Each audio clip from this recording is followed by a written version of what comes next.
उसमें पढ़ा दिखाओ। ठीक,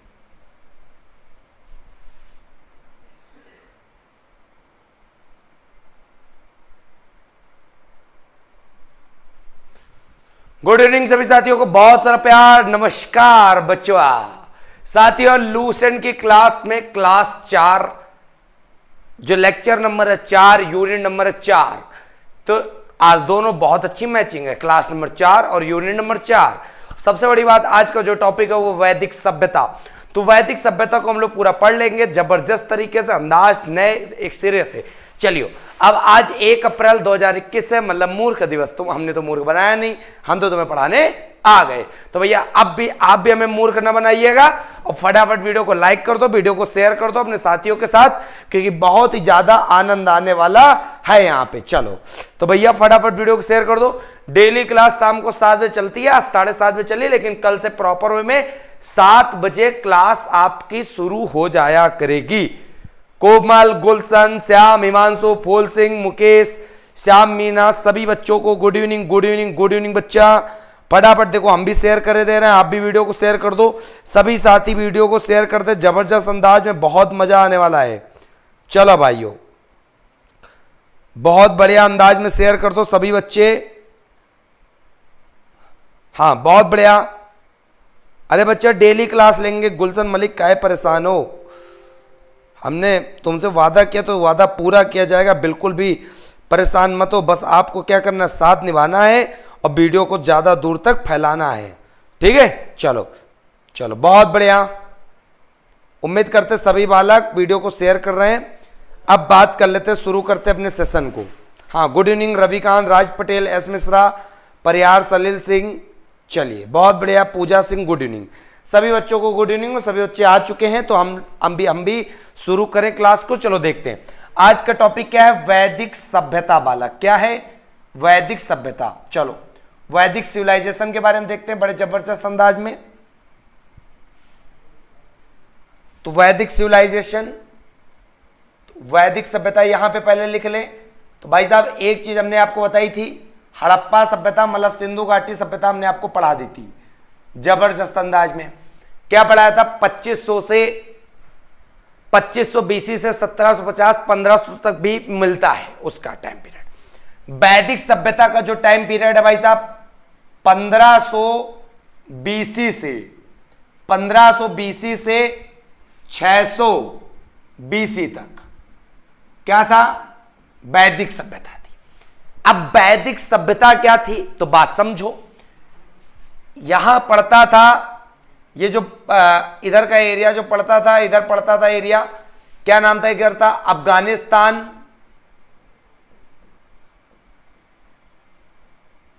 इधर पड़ता था भैया अफगानिस्तान, और इधर पड़ता था पंजाब। पंजाब कौन सा? पाकिस्तान। तो पेपर में प्रश्न आता है कि अफगानिस्तान तथा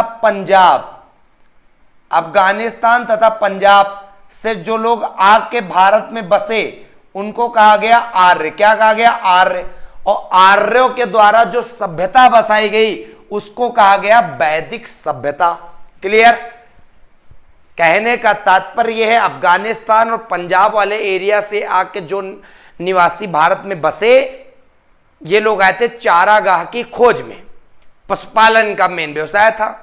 तो ये लोग आए थे और यहां आके बस गए, तो इस सभ्यता को नाम दे दिया गया वैदिक सभ्यता। और जिसमें एक बहुत ही जबरदस्त थे, क्या थे? एक प्रकार से कह सकते हो इतिहासवेत्ता, उनका नाम था मैक्स मूलर। क्या था? Max Muller. मैक्स मूलर ने बताया कि जो आर्य हैं वो लोग अफगानिस्तान पंजाब से नहीं आए, वो लोग भारत में आके बसे। कहां से? आर्य लोग मैक्स मूलर के अनुसार जो आके बसे भारत में, वो लोग आए मध्य एशिया से, मिडिल एशिया से आकर भारत में बस गए। तो इसीलिए पेपर में प्रश्न आता है कि आर्यों का निवास स्थान मैक्स मूलर के अनुसार कहां का माना जाता है? तो मध्य एशिया का माना जाता है। नॉर्मली कहां माना जाता है? तो अफगानिस्तान और पंजाब का।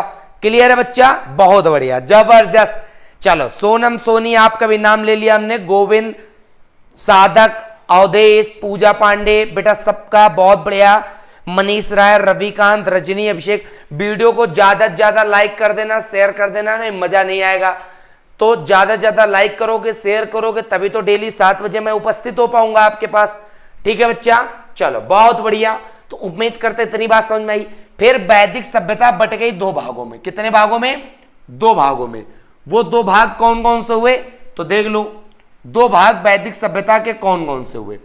तो वैदिक सभ्यता के 2 भाग हुए, जिसका एक का नाम दिया गया, जिसको कहते हैं ऋग्वैदिक काल। एक को कहते हैं ऋग्वैदिक काल और एक को कहते हैं उत्तर वैदिक काल। क्या कहते हैं? उत्तर वैदिक काल। तो एक को कहते हैं ऋग्वैदिक, एक को कहते हैं उत्तर वैदिक। क्लियर? तो 2 भागों में वैदिक काल को बांट दिया गया। आर्यों के द्वारा बसी हुई सभ्यता थी और सिंधु घाटी सभ्यता नगरीय सभ्यता थी। तो याद रखिएगा, वैदिक सभ्यता जो थी वो ग्रामीण सभ्यता थी। कैसी सभ्यता थी? ग्रामीण सभ्यता। सिंधु घाटी सभ्यता मतलब हड़प्पा सभ्यता नगरीय सभ्यता थी। तो वैदिक सभ्यता कैसी थी? तो वैदिक सभ्यता ग्रामीण सभ्यता थी। सबसे बड़ी बात, सिंधु घाटी सभ्यता में शासन किसका चलता था? माता का, मातृ प्रधान था। तो वैदिक सभ्यता में शासन किसका चलता था? वैदिक सभ्यता में पितृ प्रधान। मतलब यहां पे मुखिया कौन होता था? यहां पर मुखिया होते थे पापा। क्लियर? तो पापा मम्मी दोनों सभ्यता हमने बता दी। मम्मी वाली सभ्यता कौन सी है? सिंधु घाटी, जय का कहते हैं हड़प्पा। और सिंधु घाटी सिंधु नदी किनारे स्थित सभ्यता थी। और पापा वाली सभ्यता कौन सी है? पापा लोग वैसे भी पुजारी ज्यादा, तो वैदिक सभ्यता पितृ प्रधान। क्लियर? तो पितृ प्रधान। और ग्रामीण सभ्यता, गांव में ज्यादातर कौन पसंद करता रहना? पापा लोग। क्लियर? चलो बहुत बढ़िया, नमस्कार। मजा तो आएगा ही भाई साहब, मजा नहीं आएगा तो मजा हम पढ़ाना ही बंद कर देंगे। मजे के लिए तो तुम्हारा पढ़ाते हैं कि आप पढ़ो, साथ में मजा भी लो। ठीक है, चलो बच्चा बहुत बढ़िया। हाँ, शेयर कर रहे हो, करते रहो, लाइक नहीं कर रहे हो, करो वाह करो। फिर ऋग्वैदिक काल, उत्तर वैदिक काल। क्लियर? फिर बच्चा वैदिक सभ्यता जब 2 भागों में बट गई तो दोनों का टोटल टाइम पीरियड चला 1500 से 600, मतलब टोटल चला 900 BC। तो भैया दोनों अलग अलग कितने साल चले? तो ऋग्वैदिक काल जो सभ्यता चली वो 1500 BC से 1000 BC तक ऋग्वैदिक काल चली। कितने साल तक? मात्र चली 500 साल। और फिर इसके बाद उत्तर वैदिक काल कितने साल चली? तो 1000 BC से 600 BC तक चला। क्या? 600 BC तक चला उत्तर वैदिक काल। तो वैदिक काल को भी हमने बांट दिया। क्लियर बच्चा? वैदिक काल को भी समझ बांट दिया, बहुत बढ़िया। तो ऋग्वैदिक उत्तर वैदिक दोनों काल आपस में क्या हो गए? बट गए। तो आर्यों द्वारा निर्मित सभ्यता क्या कहलाती है? तो आर्यों द्वारा निर्मित सभ्यता वैदिक सभ्यता कहलाती है। वैदिक सभ्यता 2 भागों में चली, उत्तर वैदिक और ऋग्वैदिक। पहले कौन सी चली? ऋग्वैदिक। बाद में कौन चली? उत्तर वैदिक। तो उम्मीद करते इतनी बात आपको समझ में आ गई होगी। हाँ, नीरू जी डेली क्लास लेंगे, बिल्कुल परेशान मत हो। आप ज्यादा से ज्यादा बस वीडियो को शेयर करो, तब मजा आएगा भाई। ठीक है? फिर याद रखना, ये पितृ प्रधान थी, ग्रामीण सभ्यता थी। और वैदिक सभ्यता वेदों के बारे में है। तो यहां पर भाषा कैसी यूज की जाएगी? भैया वैदिक की बात है तो संस्कृत भाषा यहां पर प्रयोग की गई। कौन सी भाषा? संस्कृत। और यहीं पे आप जानोगे वेद की संख्या कितनी है, बताया था 4। यहीं पे बताया था उपनिषद कितने हैं, 108। यहीं पे हमने बताया था वेदांग कितने हैं, तो वेदांग है 6। तो सब अच्छे से बताया था। पुराण कितने हैं? 18। तो एक बार फिर से मैं आपको रिमाइंड करा दूं, सारी चीजें एक एक याद रखिएगा। वेदों की संख्या कितनी? तो वेदों की संख्या 4। पुराण की संख्या कितनी? तो पुराण की 18। हमने बताया था सबसे पुराना वेद ऋग्वेद, सबसे पुराना पुराण मत्स्य पुराण। अब पुराण के बाद यहां दूसरा जो तीसरा नंबर आता है उसको आता है उपनिषद का। उपनिषदों की संख्या कितनी? 108। केवल 18 में बीच में 0 लगावेगा, उपनिषद हो जाएगी। ठीक? फिर यहीं पे याद रखियो वेदांग कितने?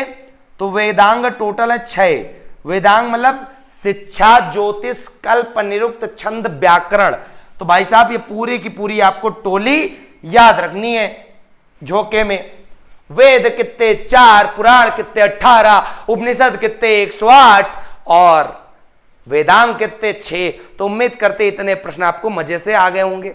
ठीक। ख्वाब टूटे हैं मगर हौसले जिंदा हैं, वो है जहां मुश्किलें शर्मिंदा हैं। बिल्कुल, बहुत बढ़िया, जबरदस्त।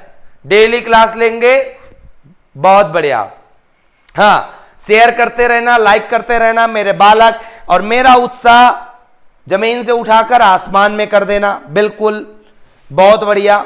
चलो, मजा आ रहा ना भाई? मजा तो आना ही है, नहीं आएगा तो मजा मानेंगे। चलो अब इसको करते ऊपर। अच्छा, स्क्रीनशॉट लेना है, स्क्रीनशॉट ले लो, नहीं फिर बाद में कमेंट करके बताओगे सर जी आप पढ़ाते तो बहुत अच्छा हो, लेकिन स्क्रीनशॉट लेने के लिए 10-15 सेकंड साइड में हो जावा करो।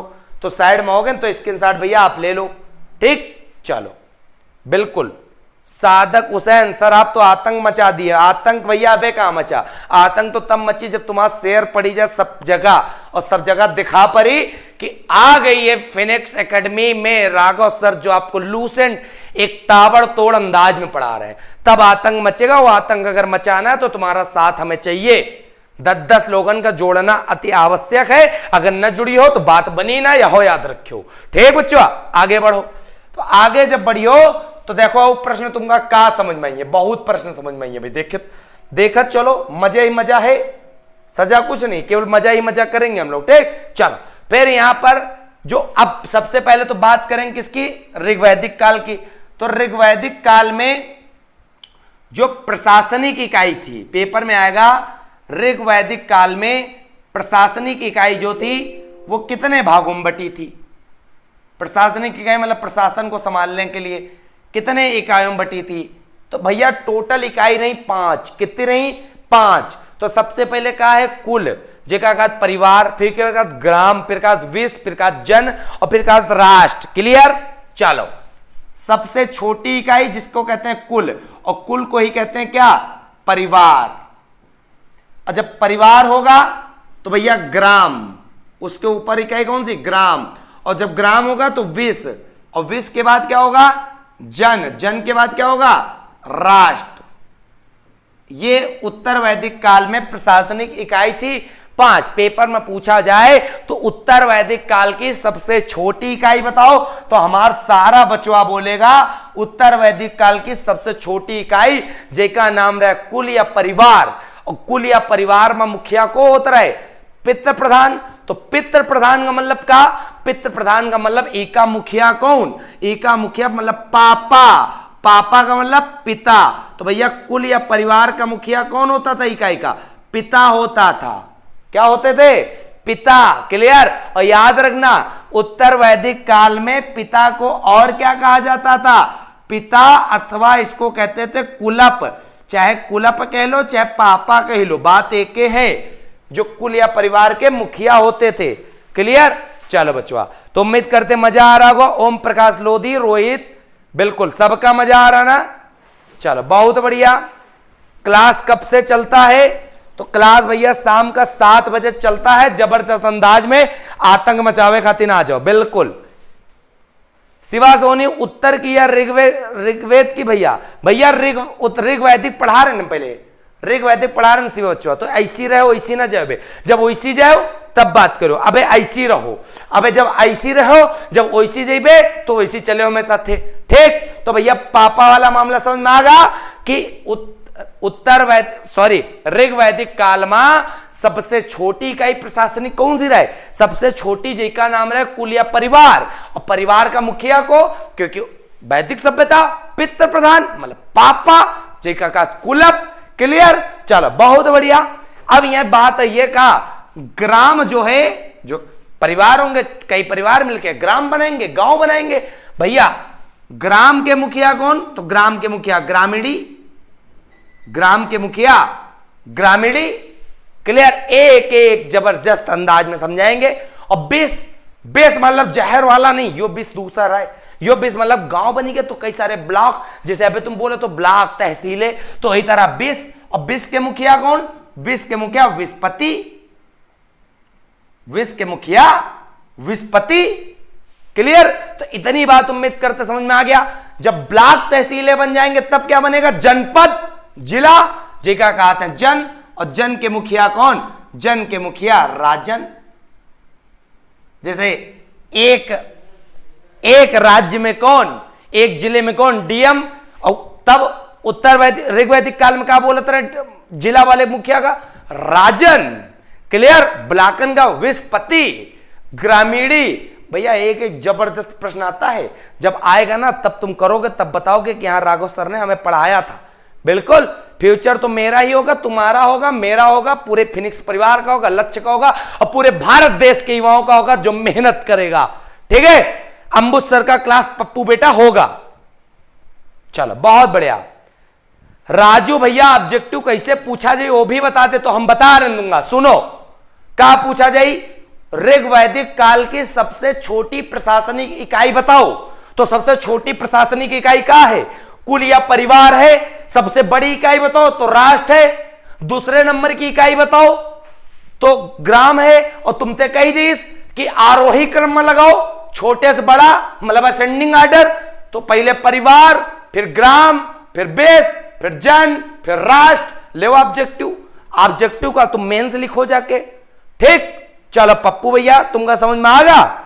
चलो पप्पू को हम समझा दिन तो समझो सबका समझा दिन। बहुत बढ़िया कमेंट है, बहुत बढ़िया पढ़ी रहो। बस लाइक शेयर में कमी है, वही ज्यादा हम चिंतित हैं। और वही अगर चिंतित हो तो पढ़ाना पे ज्यादा। ठीक, चलो बहुत बढ़िया। हाँ, फिर आगे बात समझो, बहुत बात ध्यान से समझो अब।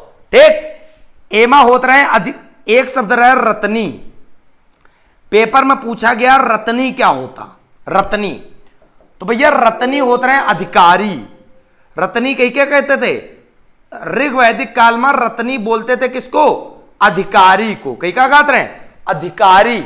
अधिकारी कौन, तो भैया याद रखो, सूत जो होते रहे, रथकार होते रहे, कमादि नामक अधिकारी, ये सब नाम रहे। सूत, कमादि और रथकार, ये छोटे छोटे अधिकार, ये छोटे छोटे व्यक्तियों के नाम थे जो अपने अपने टोली को संभालते थे। और इन सब अधिकारी को रत्नी कहते थे। मतलब इनका एक समूह पूरा रत्नी कहलाता था। और रत्नियों में अधिकारियों की संख्या कितनी होती थी, रत्नियों में अधिकारियों की संख्या टोटल 12 होती थी। क्लियर, राजा सहित। तो उम्मीद करते हैं कि प्रश्न जबरदस्त। अरे अब विशाल भैया कानपुर से है का, बिल्कुल उन्नाव सा है। कानपुर और लखनऊ के बीच में जो एक छोटा सा शहर है जहां के स्टेशन के समोसा बिल्कुल चटपटे हैं, वहां से ये लाइव चल रहा। बहुत बढ़िया, मजा आ रहा ना, बहुत बढ़िया, क्या बात है, बहुत बढ़िया साथी, मजा आ रहा। चलो फिर आगे बात समझो भैया, सब बच्चन का बहुत ज्यादा मजा आ रहा। चलो फिर आगे बात समझो। तो तुमको प्रशासनिक इकाई समझ में आ गई, एक नंबर पूरा सामाजिक व्यवस्था बता रहे, रत्नी समझ में आ गए। तीसरे नंबर में सोचो गुप्तचर, जैसे अभी कहा तो अरे पुलिस आई, कमांडो आए, सीबीआई आई। सीबीआई मतलब का गुप्तचर संस्था। वही तरह ऋग्वैदिक काल में भी गुप्तचर होते रहे, ऋग्वैदिक काल में भी गुप्तचर होते रहे। और उनमें गुप्तचर पता कहीं क्या कहते रहे, पूरब और स्पष्ट का कहते रहे। पूरब, गुप्तचर को वहां क्या कहते थे, गुप्तचर को वहां कहते थे पूरब और स्पष्ट, दो शब्द ऐसे रहे। अब पप्पू जी कहते रहे ऑब्जेक्टिव बताओ, तो ऑब्जेक्टिव प्रश्न ऐसे है, ये स्पष्ट कौन थे, तो स्पष्ट कौन थे, तो इससे पता यह चलता है ऋग्वैदिक काल में गुप्तचर थे। कौन, स्पष्ट। पूरब कौन थे, पूरब भी ऋग्वैदिक काल में गुप्तचर थे। और पूरब क्या काम करते थे, पूरब का काम होता था दुर्गपति। जो दुर्ग होते थे, किले होते थे, वहां के पूरे पूरे ये दुर्गपति वहां की निगरानी रखते थे। और स्पष्ट कौन होते थे, तो जनता की गतिविधियों को निगरानी रखते थे। जैसे सीबीआई रखती है, जनता की गतिविधियों को निगरानी रखने के लिए जो गुप्तचर होते थे उनको कहते हैं क्या, उनको कहते हैं स्पष्ट। तो पूरब और स्पष्ट के बारे में उम्मीद करते दिमाग में बिल्कुल बैठ गया हो, ठनक गया हो। बहुत बढ़िया, बिल्कुल। हाँ, अंकित, आशा, गौरी, शंकर भैया लाइक शेयर में ठोक दो एक बार दबा के।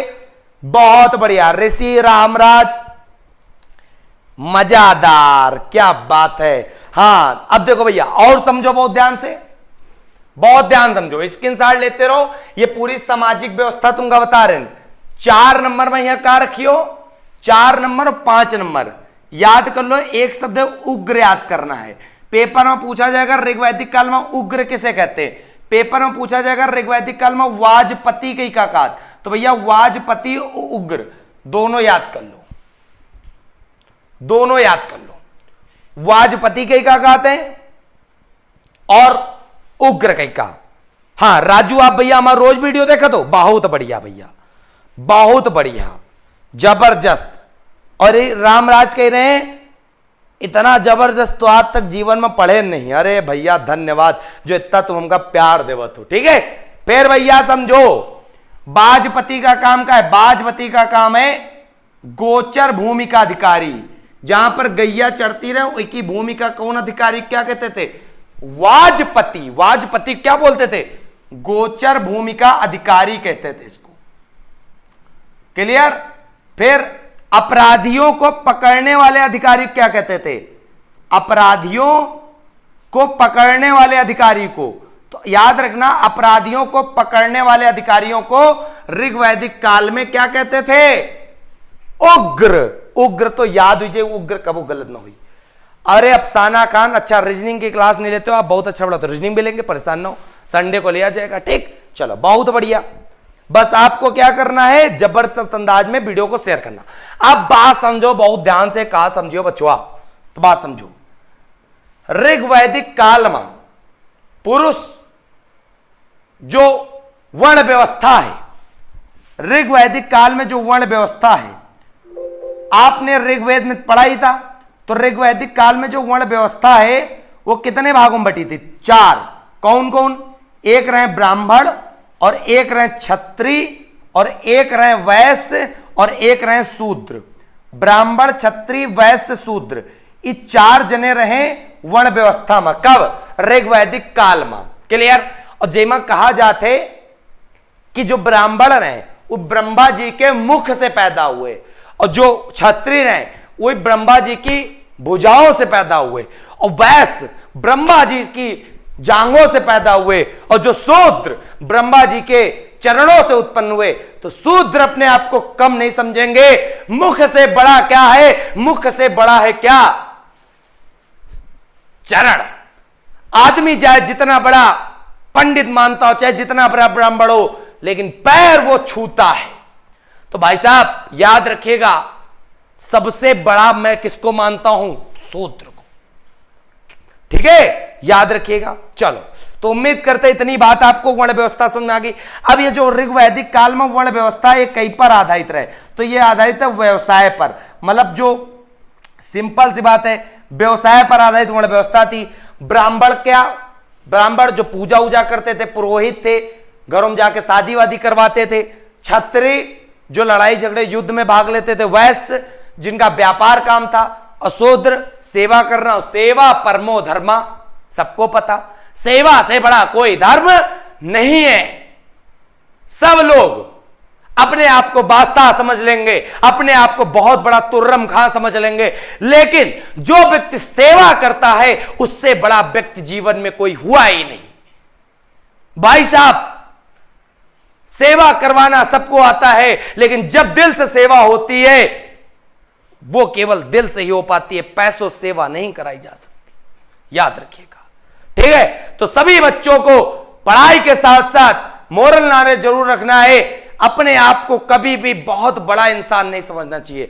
तुम इस धरती पे बिल्कुल तुच्छ प्राणी हो और मर के चले जाओगे, इतना याद रखना। यहां पर जितना हो सके सेवा कर लो। और जो लोग कहते हैं शूद्र लोग सिर्फ सेवा करने के लिए बने थे, सेवा करके भगवान यही कहता है, तब तो बड़े बड़े ब्राह्मण, बड़े बड़े बहुत बड़े पैसा वाले भी भगवान की मूर्ति में दबाते रहते हैं। क्यों? क्योंकि वो सेवा करना चाहते, लेकिन वो माँ बाप की सेवा नहीं कर रहे, वो इंसानियत की सेवा नहीं कर रहे। लेकिन शूद्र असली में मानव व्यक्ति थे, बहुत अच्छा व्यक्तित्व था उनका। क्लियर? चलो बहुत बढ़िया। राजू जी एक ही दिल है तुम्हारा, और लेकिन रोज दिल जीत लेते हैं। भैया 2-4 दिल बना लो तुम हमारे लिए। चलो बहुत बढ़िया, क्या बात है, मजा आ गया ना भैया। ये बताओ समझ में आना चाहिए, दिमाग में बिल्कुल फीड होना चाहिए। ठीक है चलो तो वर्ण व्यवस्था तुम्हें समझ में आ गई, बहुत बढ़िया। तो व्यवसाय के आधार पे क्लियर? तो वर्ण व्यवस्था तुमको समझ में आ गई। अब जो आगे बात करेंगे वो क्या बात करेंगे, तो बात समझो। सामाजिक व्यवस्था 7वां पॉइंट नंबर याद कर लो, एक एक पॉइंट रटवाए दे रहे तुमको। फिर इनका पेय पदार्थ क्या था, किसका? ऋग्वैदिक काल में पेय पदार्थ क्या था? तो पेय पदार्थ था सोमरस। क्या था? सोमरस। सोमरस जो वनस्पति से बनाया जाता था। किससे बनाया जाता था? वनस्पति से। फिर इनका मुख्य व्यवसाय क्या था, ये भी याद रखो। तो इनका मुख्य व्यवसाय था पशुपालन,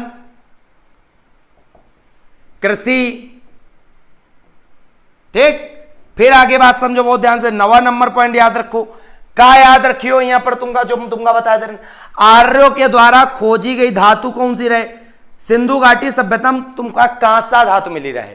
ठीक, और वहां पर आप देखो रहे मनुष्य के द्वारा जब प्रागैतिहासिक काल पढ़ो रहे, खोजी गई पहली धातु तांबा रहे। क्या रहे? तांबा। और यहां पर याद रखना खोजी गई धातु पहली, सॉरी, खोजी गई धातु आर्यों के द्वारा, उसका नाम क्या रहे? लोहा। क्या नाम रहे? लोहा। और याद रखना ऋग्वैदिक काल में लोहा को लोहा नहीं कहा गया। लोहा को लोहा नहीं कहा गया। लोहा को ऋग्वैदिक काल में क्या कहा गया? तो याद रखिएगा श्याम अयस कहा गया। लोहा को ऋग्वैदिक काल में क्या कहा गया? श्याम अयस कहा गया। क्लियर? और याद रखिएगा, याद रखिएगा मेरे शेर, ऋग्वैदिक काल में तांबा को क्या कहा गया? तो तांबा को कहा गया लोहित अयस। अब मेरा बच्चा पूछेगा बहुत बड़ा डाउट, क्या क्लियर हो गया? बच्चे का डाउट नहीं, बिल्कुल जिंदगी बन गई। क्या बन गई?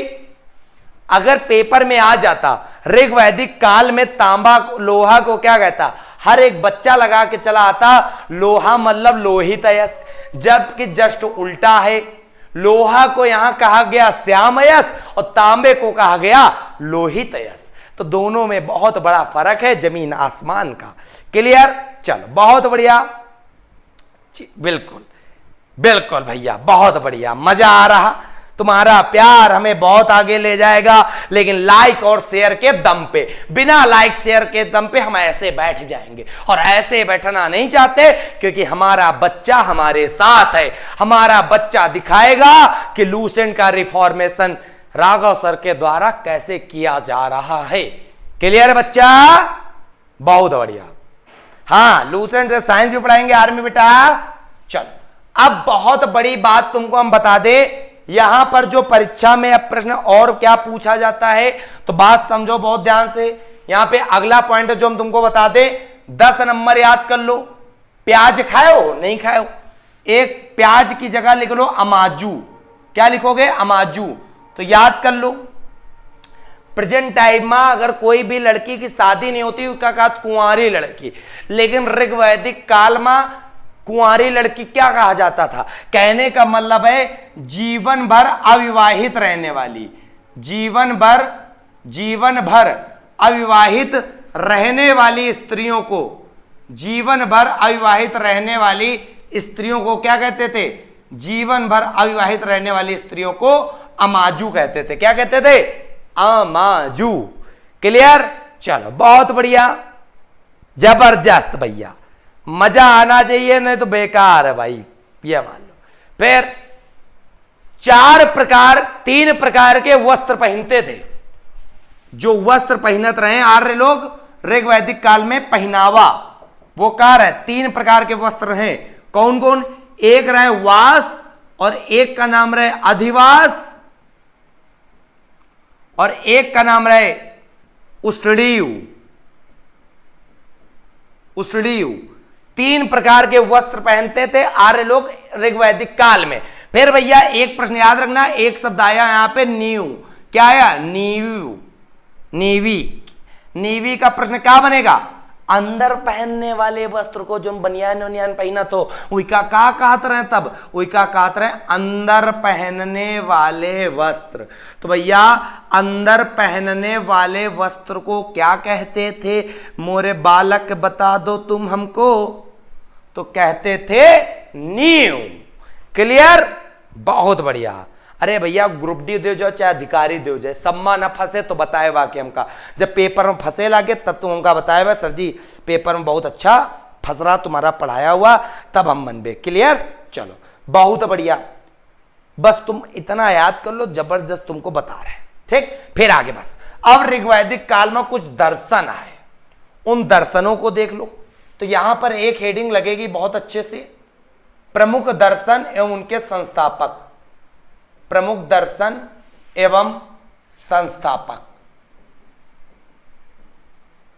एपी पेपर में बहुत अच्छे से आता है, प्रमुख दर्शन एवं उनके संस्थापक। तो भैया सबसे पहला दर्शन कौन सा? सबसे पहला दर्शन तो हम तुमको याद करा दें, योग। योग दर्शन के संस्थापक कौन थे? तो भैया योग के लिए कौन प्रसिद्ध हुई रहा? बाबा रामदेव। और रामदेव की दवा का नाम क्या चल रहा? पतंजलि। तो योग दर्शन के संस्थापक का क्या नाम रहा बचवा? तो योग दर्शन के संस्थापक का नाम रहा पतंजलि। कबो न भूलियो, कबो न भूलियो, योग दर्शन के संस्थापक का नाम रहा पतंजलि। क्लियर? चलो भैया, फिर दूसरा दर्शन कौन रहे? दूसरा दर्शन रहे न्याय। कारण न्याय। और आप बताओ महात्मा बुद्ध जो रहे, महात्मा बुद्ध, उनका गौतम कहत रहे सिद्ध।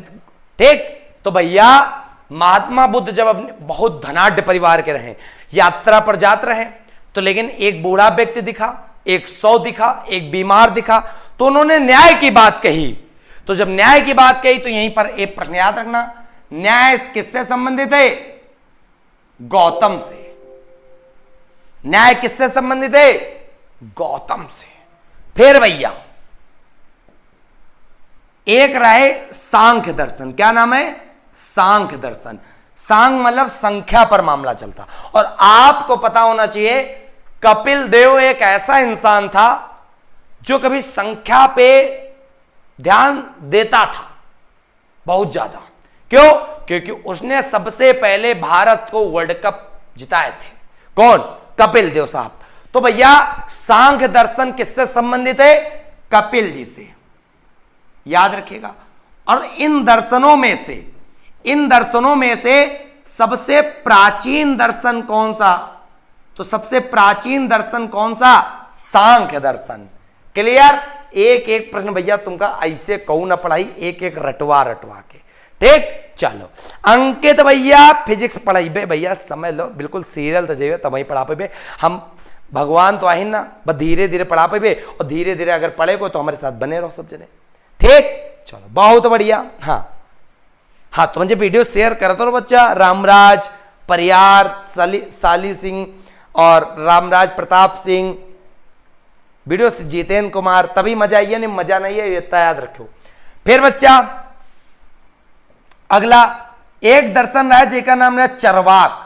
और जब चरवाक रहे तो चरवाक जो है अपने नामे पर दर्शन लिख दिन, उसका नाम रख दिन चारवाक का चारवाक। उसका नाम का रख दिन चारवाक का चारवाक। ले चबाओ छट खटाखट। फिर भैया जो अगला दर्शन हुआ पांचवा, उसका नाम रखा गया पूर्व मीमांसा। क्या रखा गया? मीमांसा जो रहे वो पूरब वाली रहे। ठीक, और एक मीमांसा जो रहे, एक पूरब मतलब पहले वाली, एक बाद वाली, दोनों मीमांसा आपको याद रखनी। बाद वाली क्या कहते हैं? उत्तर। तो पहले वाली पूर्व मीमांसा और दूसरे वाली को उत्तर मीमांसा। तो जो पूर्व मीमांसा है उनके दर्शन के संस्थापक को रहे, उनका नाम है जैमिनी। क्या नाम था? जैमिनी। और उत्तर मीमांसा का क्या नाम था? उत्तर मीमांसा का जो नाम था उसका नाम था बादरायण। बादरायण। तो पूर्व मीमांसा के कौन थे? जैमिनी रहे, और उत्तर मीमांसा को रहे बादरायण रहे। क्लियर? अच्छा मजा आ रहा ब्रजमोहन, मजा तो ही है भैया। 7 बजे शाम का क्लास चलत है। ठीक, कितने बजे? 7 बजे। फिर एक याद रखो, एक दर्शन का नाम रहा जिका का वैशेषिक। क्या कहते हैं? वैशेषिक। और वैशेषिक दर्शन के संस्थापक का क्या नाम रहे? कणाद या उलूक। क्या नाम रहे? कणाद या उलूक। भैया कण कण में विशेष चीज बसी हुई है, तो वैशेषिक बन गया कणाद या उलूक का। क्लियर? महेश मीना मस्त पढ़ा रहे हो, तुम्हारा प्यार है जो बढ़ा रहे हम। बिल्कुल बिल्कुल भैया, तुम्हारे प्यार को बढ़ा रहे हो। तुम्हारा प्यार तभी बरसेगा जब हम मस्त पढ़ाएंगे। तो भैया तुमको क्या करना है, शेयर करना दबा के और दिखा देना लूसेंट का रिफॉर्मेशन राघव सर के द्वारा जबरदस्त अंदाज में यूनिट 4 का किया जा रहा है, लगातार होता रहेगा। बहुत बढ़िया। जो पहली क्लास में आया है बंदा वो पहले 3 क्लास देख ले, तो जिसको चौथी क्लास ऑटोमेटिक अच्छे से समझ में आने वाली है। बहुत बढ़िया बालक। आराधना, नितेश, रामराज, तो तुमका भैया प्रमुख दर्शन उनके संस्थापक हम रटवादीन हैं। अब तुम जानो याद कैसे करें। योग बाबा रामदेव दवा कौन सी बेच रहे हैं?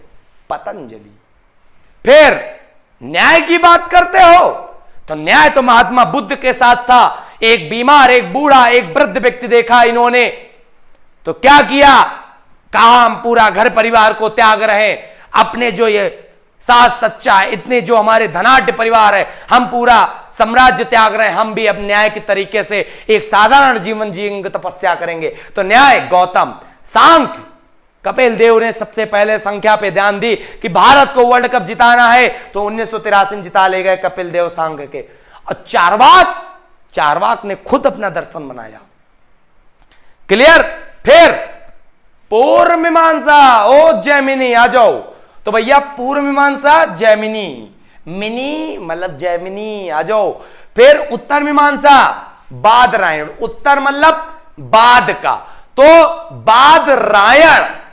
क्लियर। जैसे तुमका कंफ्यूज हो जावे, पूरब मां जैमिनी है कि उत्तर मां, तो भैया उत्तर मतलब बाद का और बाद मतलब बाद का, तो उत्तर मीमांसा बादरायण, पूर्व मीमांसा जैमिनी, वैशेषिक कणा दिया उलू, काम खत्म।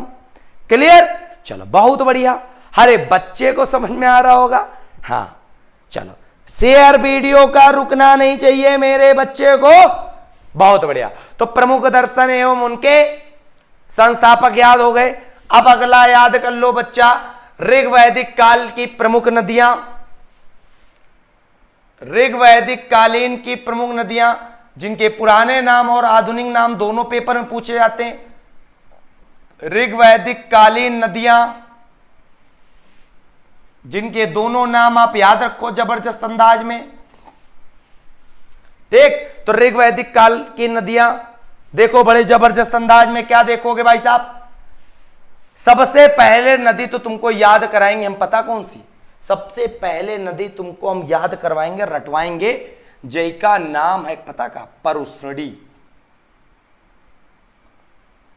परुष्णी। और परुष्णी का नाम वर्तमान में क्या है? रावी। परुष्णी जो है उसका वर्तमान में नाम क्या है? रावी। क्लियर। रावी। चलो आगे बात समझो बालक, बहुत जबरदस्त अंदाज में। परुष्णी का नाम प्रेजेंट टाइम में रावी है, मतलब रावी नदी। तो पेपर में प्रश्न पूछा गया, एक बार परीक्षा में नहीं 10 बार आया है। 10 बार का मतलब हो गया 10 राग युद्ध। तो भैया 10 राग युद्ध जो है किस नदी के किनारे लड़ा गया? तो 10 राग युद्ध किस नदी के किनारे लड़ा गया? तो रावी नदी किनारे। रावी नदी का प्राचीन नाम बताओ तो परुष्णी बताओगे। किसके किसके बीच लड़ा गया? तो भैया याद कर लो, 10 राग युद्ध जो लड़ा गया वो लड़ा गया, एक तरफ रहे राजा सुदास, एक तरफ राजा रहे सुदास और एक तरफ रहे 10 जन। 10 जन का मतलब है 10 छोटे छोटे लोग। क्लियर। परसुड़ी नदी किनारे 10 राग युद्ध लड़ा गया था, जिसमें एक तरफ थे राजा सुदास और एक तरफ थे 10 राग। अब तुम कहोगे सर जी तुम यो कहां पता कि 10 राग युद्ध लड़ा गया? तो मैं आपको बता दूं कहां से लड़ा गया। भैया ये जानकारी हमें मिलती प्राप्त होती कहां पे? ऋग्वेद काल पढ़ रहे हो तो ऋग्वेद काल में 7वां मंडल ऐसा कहता है कि यहां पे 10 राग युद्ध लड़ा गया। क्लियर। तो भैया 7वां मंडल का कहा था बचवा?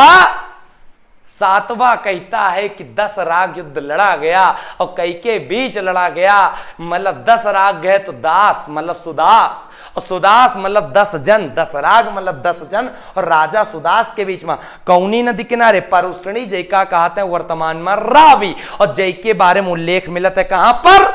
7वें मंडल में ऋग्वेद के। क्लियर है भाई साहब? लाइक ठोको रे ठोको, लाइक ठोको। अगर मजा आ रहा हो, अगर मजा ना आ रहा हो तो लाइक शेयर घटा लो, लेकिन लाइक शेयर घटा देना अगर तुमको मजा आ रहा हो। ठीक है भाई साहब? चलो बहुत बढ़िया। बालक मेरा अगला प्रश्न सीखेगा क्या? अगली नदी ऋग्वैदिक काल की क्या क्या नाम था? जिसको कहते थे अस्किनी, और अस्किनी बोलते थे। अस्किनी का वर्तमान में नाम है चिनाब। क्या कहते थे? नी मतलब नी, तो नी मतलब ना मिलना चाहिए, नी है तो ना भी तो होगा, तो अस्किनी मतलब चिनाब। क्लियर? तीसरा है सतुद्री। क्या नाम है? सतुद्री। और सत मतलब है तो प्रेजेंट टाइम में उस नदी का नाम क्या है? उस नदी का नाम है सतलज।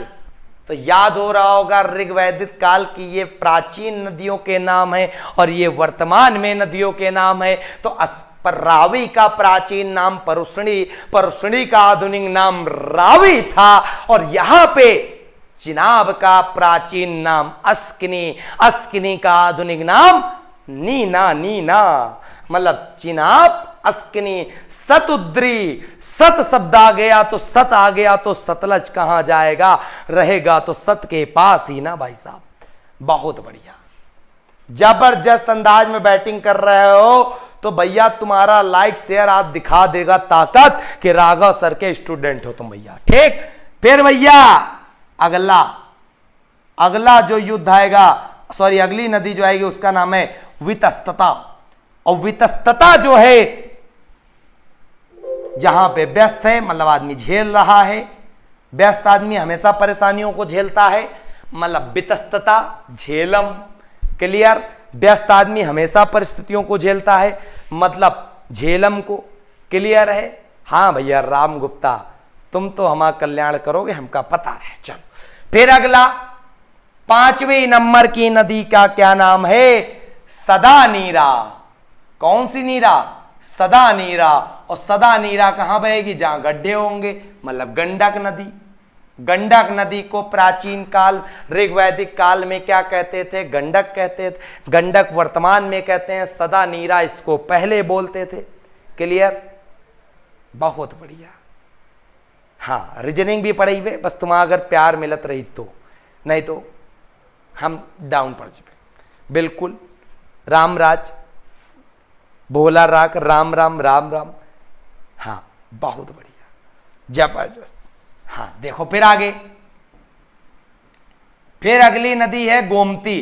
भैया जो गोमती गोमती चिल्लाया करते हैं, लखनऊ इसके किनारे स्थित है। गोमती का वर्तमान में नाम है गोमल। गोमती का वर्तमान में नाम है गोमल, और पहले बोलते थे इसको क्या? गोमती, जो अभी भी गोमती बोल रहे हैं हम लोग। फिर अगली एक नदी ऋग्वैदिक काल की थी जिसका नाम था कुभा, और कुभा नदी को वर्तमान में कहते हैं क्या? कुभा को बोलते हैं काबुल। कबूल है? बिल्कुल कबूल है, काबुल है। क्लियर? गोमती को गोमल, सदा नीरा को गंडक, कुभा को काबुल। यही तो हमारा प्यार है। क्लियर है भाई साहब? अब आएंगी बिपाशा बसु। क्लियर? और जब बिपाशा आ रही हैं तो कौन सी नदी लेकर आएंगी? तो बिपाशा आ रही हैं तो ब्यास नदी। क्लियर? ब्यास नदी। फिर भैया एक लास्ट नदी जो बची है वो बची है दृष्टगति, दृष्टदती। और इस नदी को बोलते हैं दृष्टदती। दृष्ट मतलब घग, घग घर। भैया टोटल 9 नदियां याद कर लेना ऋग्वैदिक काल की, जो प्राचीन नदियां और उनके वर्तमान नाम। अब बच्चा एक बार कमेंट करके बता दो तुमका ऋग्वैदिक काल पूरा पढ़े मजा आगा कि नहीं आगा। अगर ना आवा हो तब हूँ कमेंट करके बता दो, और जबरदस्त अंदाज में कमेंट करके बताओ कि मैं बहुत ही बढ़िया मजा आएगा, हमें जोश मिलेगा। और एक बात बालक और बता दी दूंगा, पता का? अब तुम हमसे प्रॉमिस करो कौने दिन सर जी तुम्हारी क्लास में 1K 2K वाचिंग आने वाली है, उस दिन हम केक वेक लेके बैठे पे तुम्हारे सामने ऐसे कटिबे जो दिन 1K वाचिंग आ जाइए। ठीक? बिल्कुल। अरे भैया पप्पू, इतिहास के बाद साइंस तुम पढ़ी बे ना, इतिहास के बाद क्या है, भूगोल है तो भूगोल पढ़ी बे। हम लूसेंट बिल्कुल सीरियल से चल बे भैया। देखो साफ सीधी बात, तुमको चाहे अच्छा लगे चाहे बुरा, और हमको कुछ नहीं कहे, ठीक। ब्रजमोहन, सभी बच्चों को बहुत मजा आ गया और हमको खुशी है कि तुम लोगों को मजा आ रहा है, बिल्कुल। हाँ, अब बात समझो बच्चा, अब प्रश्न आता है, प्री पशु क्या था ऋग्वैदिक काल में, तो याद कर लो, प्री पशु जो था वो था घोड़ा ऋग्वैदिक काल में।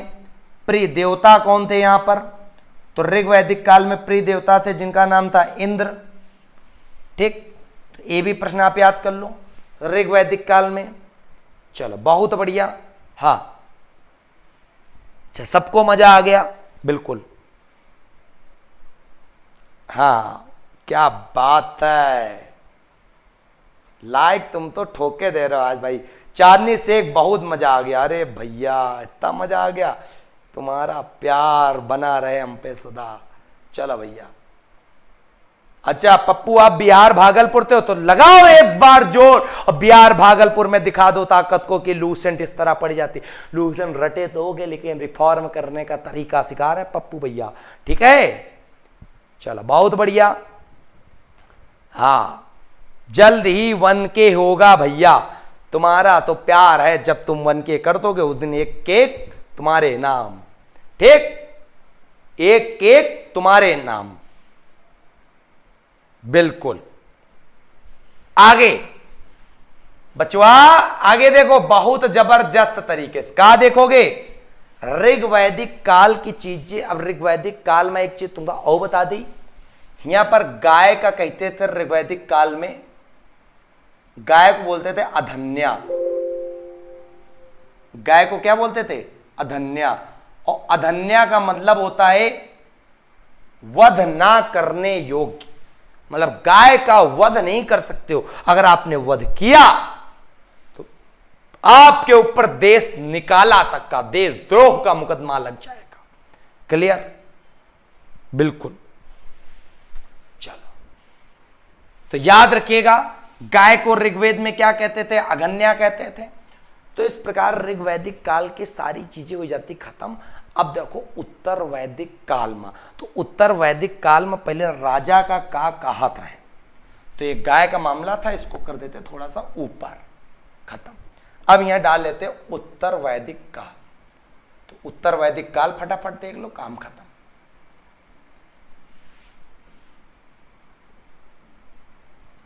तो भैया उत्तर वैदिक काल देख लो, उत्तर वैदिक काल का टाइम पीरियड कब से कब तक था, 1000 BC से बचवा था 600 BC तक।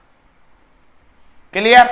फिर उत्तर वैदिक काल में राजा को क्या कहते थे, तो चारों दिशाओं में राजा होते थे, ठीक, चारों दिशाओं में राजा होते थे। अलग अलग दिशा में क्या क्या नाम थे इनके, तो देखो ये वाली दिशा कौन सी लगेगी, उत्तर।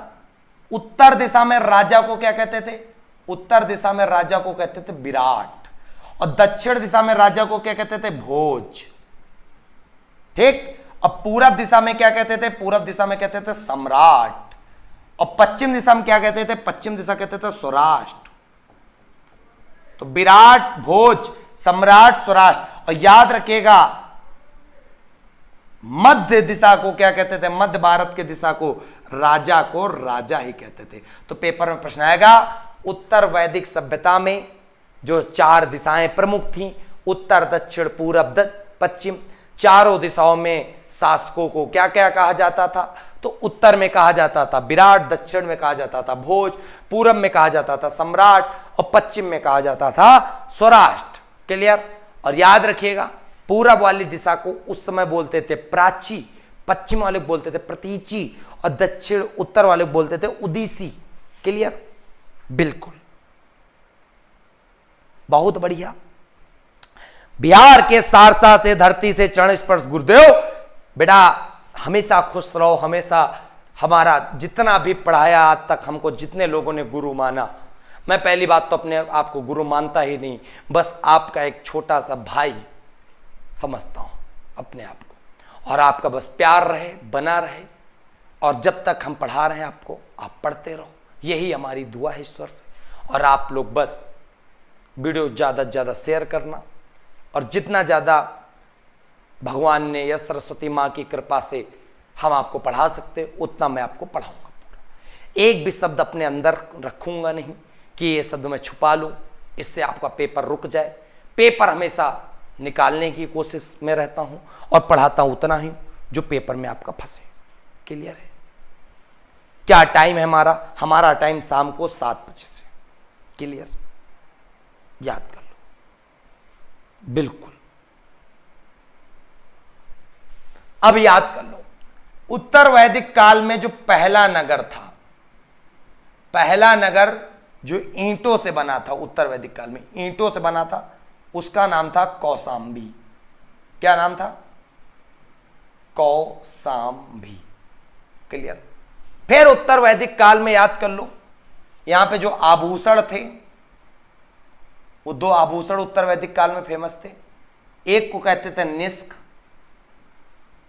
और एक को कहते थे सतमान। और याद कर लेना, निष्क जो आभूषण था, ये दोनों स्वर्ण आभूषण थे और एक गले में पहना जाता था। क्या? निष्क। क्लियर? ये भी याद कर लेना। बहुत अच्छा। हाँ, डेली क्लास लेने आएंगे मीनू। आप लोग प्यार दोगे तो, प्यार नहीं दोगे तो कैसे काम चलेगा? ठीक है।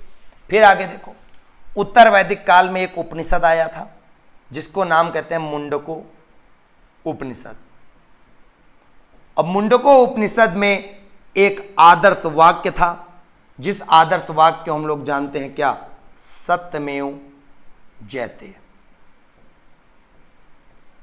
सत्यमेव जयते, ये आदर्श वाक्य था मुंडको उपनिषद में। मुंडको उपनिषद में यज्ञ की तुलना, यज्ञ की तुलना मुंडको उपनिषद में किससे की गई है? तो यह तुलना की गई है टूटी नाव से। यज्ञ की तुलना मुंडको उपनिषद में की गई है टूटी नाव से।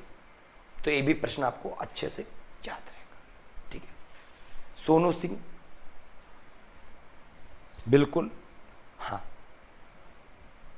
अच्छा, लूसेंट हम रीड कराते हैं, आपको बहुत मजा आता है। स्क्रीनशॉट लेना तो ले लो स्क्रीनशॉट भैया, जैसे जैसे। और गायत्री मंत्र तो तुम नाम बता ही दिन ने, है ना? चल। और उत्तर वैदिक काल में याद रखो, कृषि के लिए जो हल प्रयोग होते थे, हल को कहा जाता था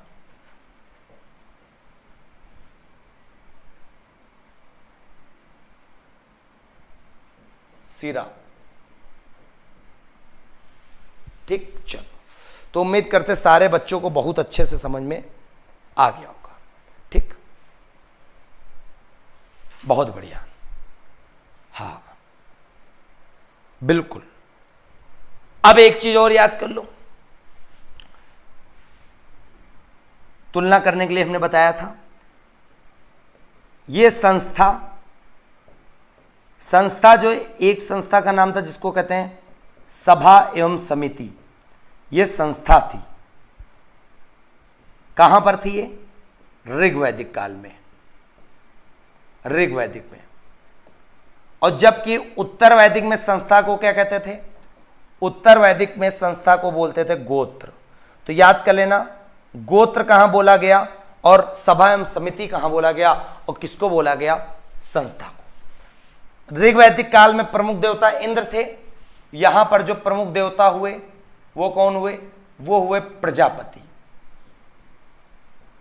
उत्तर वैदिक काल में जो प्रमुख देवता हुए उनका नाम पड़ा प्रजापति। क्लियर? चल, बहुत बढ़िया। तो उम्मीद करते आप सबको मजे से आ गया होगा। और उत्तर वैदिक काल में एक महाकाव्य लिखा गया था जिसका नाम है महाभारत। महाभारत। और महाभारत के जो लेखक हैं उनका नाम है वेद व्यास। ये लेखक का नाम है।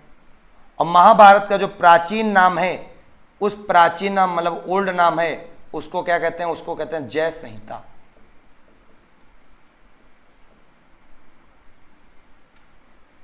जय संहिता महाभारत का प्राचीन नाम है। क्लियर? तो उम्मीद करते हैं भैया अब स्क्रीनशॉट तुम्हारा लेने का समय आ गया। ठीक है, ले लो स्क्रीनशॉट। तो भैया उम्मीद करते हैं आपको पूरा का पूरा प्रश्न क्या हो गया होगा, समझ में आ गया होगा। जबरदस्त अंदाज में बैटिंग भी हो गई। तो साथियों अब विदा है आपसे, विदा लेने का वक्त आ गया है।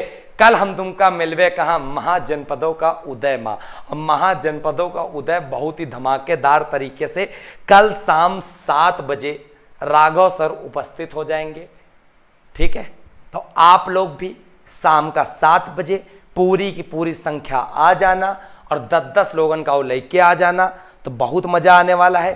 और जिन जिन बच्चों को वीडियो पसंद आया है लाइक कर दो, अपने अपने ग्रुप में 10-10 लोगों का शेयर कर दो, जिसमें बहुत ही बढ़िया अंदाज में बैटिंग होगी। और बैटिंग ऐसी भी है कि पूरा वैदिक सभ्यता तुम्हारे दिमाग में चल रही है। सिंधु घाटी और वैदिक में दोनों कंपेरिजन करके आप पढ़ लो। ठीक, चलो भैया ये देखो फ्यूचर टू मेरा ही होगा, कह रहे हैं और पढ़ाओ। अरे बच्चा थोड़ा थोड़ा पढ़ो जिसमें समझना। अब बारी है अम्बुज सर की, अम्बुज सर अभी आ रहे हैं मैथ में धमाल मचाने, तो मैथ आप भी पढ़ो अच्छे से। ठीक है, मजा आ गया। थैंक यू बेटा, थैंक यू सब लोगों का बहुत सारा प्यार। अगर वीडियो शेयर करोगे, 10-10 लोगों को जोड़ोगे, तो भगवान आपका भला करे, भगवान आपकी रक्षा करे। चल साथियों वक्त है विदा लेने का। तो सभी बच्चों को दिल से क्या कहें, जय हिंद, जय भारत, वंदे मातरम।